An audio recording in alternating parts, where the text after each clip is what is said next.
தவிக அரசை கவிழ்க்க சதி செய்ததாக தொடர்ந்த வழக்கில் திமுக முன்னாள் அமைச்சர் செந்தில் பாலாஜியிடம் போலீசார் விசாரணை நடத்தி வருகின்றனர். இதுகுறித்த கூடுதல் விவரங்களை வழங்குவதற்காக எமது செய்தியாளர் சுப்பிரமணியன் இணைந்திருக்கிறார். வணக்கம் சுப்பிரமணியன், முழு விவரங்களை பதிவு செய்யலாம்.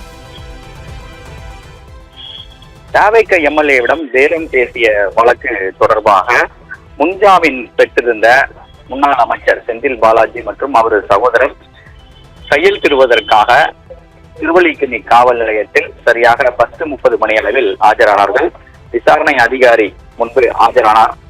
2 பேருமே ஆஜரான பிறகு தற்போது செந்தில் பாலாஜியிடம் போலீசார் விசாரணை மேற்கொண்டு வருகிறார்கள்.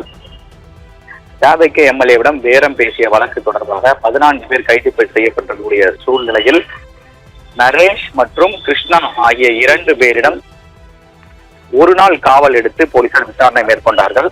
அதில் நரேஷ் அளித்திருக்கக்கூடிய வாக்குமூலத்தின் அடிப்படையில் செந்தில் பாலாஜியிடம் விசாரணை நடத்தப்பட்டு வருவதாக காவல்துறை வட்டாரங்கள் தெரிவிக்கிறது.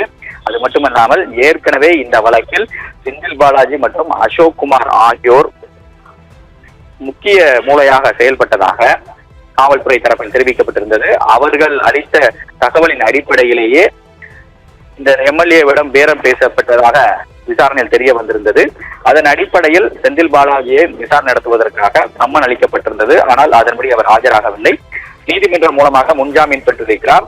இந்த வழக்கு தொடர்பாக இதுவரை செந்தில் பாலாஜி மற்றும் அசோக் குமாரிடம் விசாரணை நடத்தப்படாமல் இருந்தது. ஆனால் தற்போது கையெழுத்திடுவதற்காக வந்திருக்கக்கூடிய செந்தில் பாலாஜியிடம் தற்போது திருவல்லிக்கேணி காவல் துணை ஆணையர் ஜெயச்சந்திரன் மேற்பார்வையில் விசாரணை அதிகாரி மற்றும் போலீசார் செந்தில் பாலாஜியிடம் விசாரணை நடத்தி வருவதாக தெரிய வந்திருக்கிறது.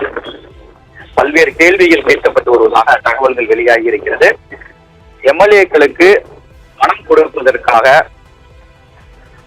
பணம் எங்கிருந்து வந்தது, அது மட்டுமல்லாமல் ஏற்கனவே இந்த வழக்கு தொடர்பாக பறிமுதல் செய்யப்பட்ட பணம், அதே போல நரேஷ், திருநாவுக்கரசு அவருடைய கூட்டாளிகளுடைய தொடர்பு குறித்த விவரங்கள் குறித்தும் செந்தில் பாலாஜியிடம் விசாரணை நடத்தப்பட்டு வருவதாக காவல்துறை தரப்பில் சொல்லப்படுகிறது.